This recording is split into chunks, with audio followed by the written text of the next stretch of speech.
নমস্কার বন্ধুরা, Papiya's cooking and lifestyle চ্যানেলে আপনাদের সবাইকে স্বাগত। আজকে আমি পেঁপের চাটনি বা প্লাস্টিক চাটনি তৈরি করে দেখাবো আপনাদেরকে। তো আমার এই ভিডিওটা না টেনে শেষ পর্যন্ত পুরোটা দেখবেন। ভালো লাগলে লাইক কমেন্ট শেয়ার করবেন আর আমার সঙ্গে থেকে পুরো ভিডিওটা দেখতে থাকুন আমি কিভাবে পেঁপের চাটনি বা প্লাস্টিক চাটনিটা তৈরি করে দেখাচ্ছি আপনাদেরকে। আজকে পেঁপের চাটনি বানাবার জন্য আমি এখানে মিডিয়াম সাইজের একটা পেঁপে কেটে নিয়েছি। দেখুন এইভাবে পাতলা করে কেটে নিয়েছি। আপনারা আপনাদের পছন্দ মতন কেটে নেবেন। আর কড়াইতে কিছুটা পরিমাণে জল দিয়েছি। এই জলে পেঁপেটাকে দিয়ে দিচ্ছি। পেঁপেটা কিন্তু পুরো সেদ্ধ করব না, একটু ভাপিয়ে নেব যাতে পেঁপের আঠার গন্ধটা চলে যায়। গ্যাসের ফ্লেমটা হাইতে করে দিয়ে পেঁপেটা ঢাকা দিয়ে দিচ্ছি। ফুটে উঠলে নামিয়ে নেব।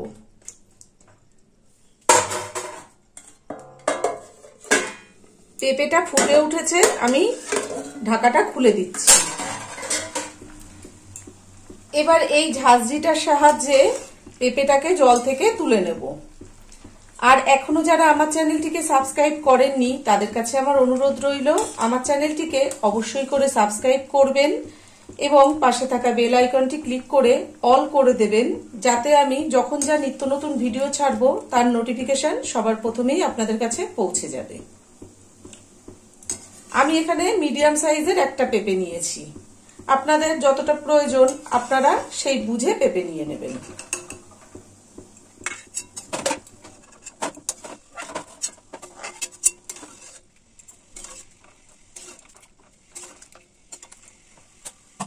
দেখুন পেঁপেটা এই পর্যায়ে সেদ্ধ করেছি। এইভাবে চাপ দিলে কিন্তু ভাঙছে না। এই পর্যায়ে সেদ্ধ করে নিয়েছি। পেঁপেটা নামিয়ে গ্যাসে আবারও কড়াইটা বসিয়ে দিয়েছি। আর কড়াইতে এই বাটিটার উঁচু উঁচু এক বাটি চিনি দিয়ে দিলাম। ওই একই বাটির 2 বাটি জল দিয়ে দিলাম। ঝাঁঝরিটা দিয়ে চিনিটা একটু নেড়ে দিলাম। এবার আমি ঢাকা দিয়ে দেবো যাতে চিনির শিরাটা তাড়াতাড়ি ফুটে যায়। 2-3 মিনিট হয়ে গেছে, চিনির শিরাটা ফুটে গেছে। চিনির মধ্যে অনেক নোংরা থাকে, সেই নোংরাটা পরিষ্কার করার জন্য 2 চামচ দুধ দিয়ে দিলাম। দেখুন শিরাটার ওপরে যে গেজাটা ভেসে উঠেছে, এই গেজার মধ্যে কিন্তু অনেক নোংরা। আর এই ঝাঁঝরিটার সাহায্যে এই গেজাটাকে তুলে শিরাটাকে পরিষ্কার করে দেবো। এটা একটা ছোট্ট টিপস মনে করতে পারেন যে চিনির শিরা পরিষ্কার করার জন্য 2 চামচ দুধ দিয়ে এইভাবে শিরাটা তৈরি করে নিলে চিনির যত নোংরা সব কিন্তু ওপরে ভেসে ওঠে। আপনারা যদি বেশি তৈরি করেন তাহলে একটু দুধের পরিমাণটা বেশি দিয়ে দেবেন, খুব বেশি লাগে না। চিনির শিরাটা কিন্তু পরিষ্কার হয়ে গেছে। এবার সেদ্ধ করা পেঁপেটা এই শিরার ভেতরে দিয়ে দেব।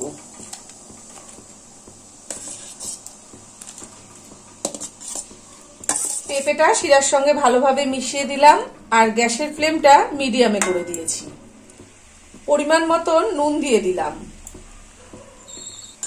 নুনটাকেও পেঁপের সঙ্গে ভালোভাবে মিশিয়ে দিলাম।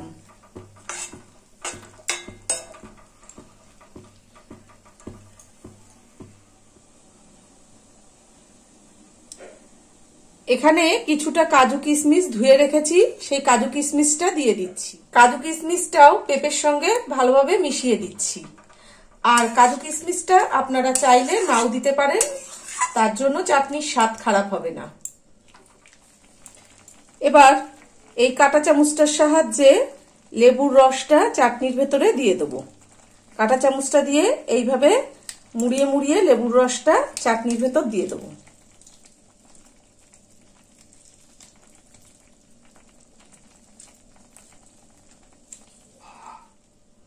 যেহেতু আমার অনেকটা চাটনি হচ্ছে সেই জন্য পুরো লেবুর রসটাই আমার দিতে হচ্ছে। আমি গোটা লেবুর রসটাই দিয়ে দিচ্ছি। আপনারা যখন তৈরি করবেন আপনারা স্বাদ বুঝে লেবুর রস দিয়ে দেবেন।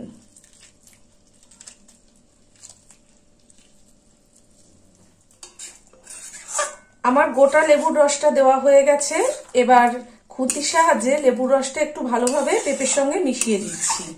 আর গ্যাসের ফ্লেমটা মিডিয়ামে রেখে আমি আরো 1-1.5 মিনিট একটু ফুটিয়ে নেব, যাতে লেবুর টক ভাবটা পেঁপের ভেতরে চলে আসে। 1.5 মিনিট ফোটানো হয়ে গেছে। এবার আমি গ্যাসটা নিভিয়ে দেব। আমার পেঁপের চাটনি বা প্লাস্টিক চাটনি একদম রেডি হয়ে গেছে। পেঁপেটাও কিন্তু খুব সুন্দর সিদ্ধ হয়ে গেছে। দেখুন বন্ধুরা, আমার পেঁপের চাটনি বা প্লাস্টিক চাটনি যাই বলুন না কেন, চাটনিটা কিন্তু একদম রেডি করা হয়ে গেছে। আর আজকে আমি যা যা উপকরণ দিয়ে যেভাবে এই চাটনিটা তৈরি করলাম, আপনারা বাড়িতে ঠিক এই উপকরণ দিয়ে এইভাবেই চাটনিটা তৈরি করে খাবেন। আশা করি আপনাদের কাছে খুবই ভালো লাগবে। আর চাটনি কিভাবে কি দিয়ে খেতে হয় সেটা আর বলবো না, সেটা সবাই জানেন। আর আজকে আমার ভিডিওটা কেমন লেগেছে অবশ্যই কমেন্ট করে জানাবেন। ভালো থাকবেন, সুস্থ থাকবেন। ধন্যবাদ।